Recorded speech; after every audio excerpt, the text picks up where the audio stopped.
Well,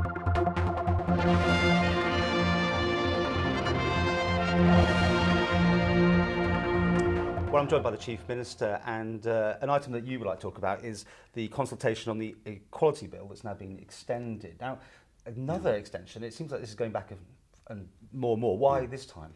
Well, first of all, the bill itself, the Equalities Bill, is probably going to be the most important bill that we'll take through during the lifetime of this administration. And so it's really important that we get it right.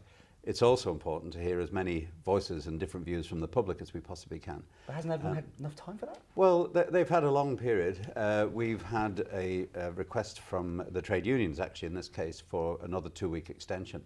And I'm very happy to give them that, because it really is important that we have a clear understanding of what's in the bill.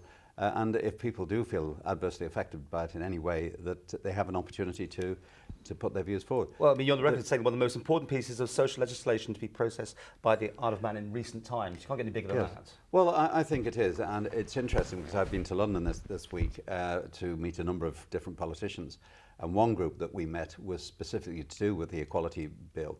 Particularly Baroness Thornton, who took the UK bill through the House of Lords and in fact was partially responsible for drafting it, because I wanted to learn from them what negative experiences they had with the introduction of their bill, what pitfalls to watch out for, and what we can do to base our bill on common sense rather than on political correctness. Because it will cost money to people to implement it. Will. There may well be a cost. I mean, one of the elements of the bill, of course, is the absorption of the Disability Discrimination Bill. That's been repealed and then replicated again in this bill. There are substantial costs involved with that, and that's in the past been one of the reasons why it's not been implemented. This delays it, put it back then going to Tim Moulton? No, the important thing is to get the quality of the bill right. To delay it for a few more weeks is not a problem at all if we can get it right. If you look, it's interesting, we're looking at how we can improve awareness on the Isle of Man.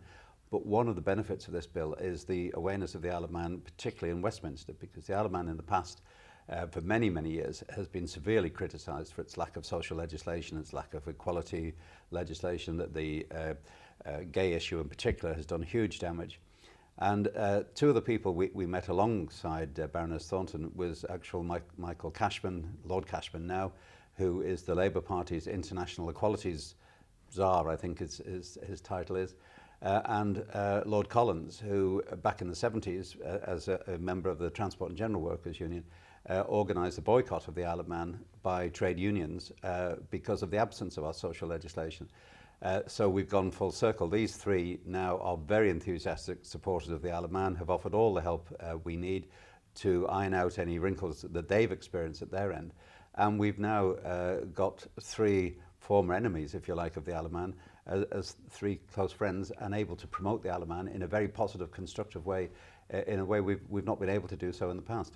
Well, you've left it open longer, so technically anyone else can actually still put their tuppence worth in. Yes, it's open for the public. It's not, although there was a request from one particular quarter. But that'll be it then, will it? Well, I think so. You know, we've had a good run at this.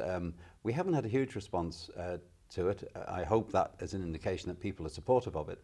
But if there are concerns, obviously we want to hear them, and I really want this bill to be recognised for the positive outcome we're trying to achieve for the Isle of Man, which is to send a very strong message to the outside world and to our people locally that the Isle of Man is committed to equality and fairness and inclusivity, and we are a forward-thinking jurisdiction aware of international developments in the 21st century.